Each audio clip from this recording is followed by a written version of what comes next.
আসসালামু আলাইকুম রহমতুল্লাহ।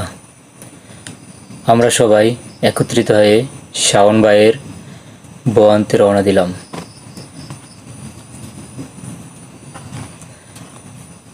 আমরা এখন মাইক্রোতে ওঠার জন্য প্রস্তুতি নিচ্ছি সবাই।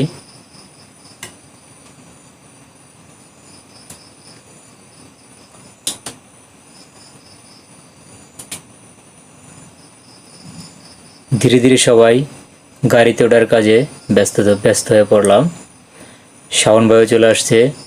এখানে আমরা সবাই একত্রিত হয়েছি। শাওন ভাইয়ের শ্বশুর বাড়ি যাব।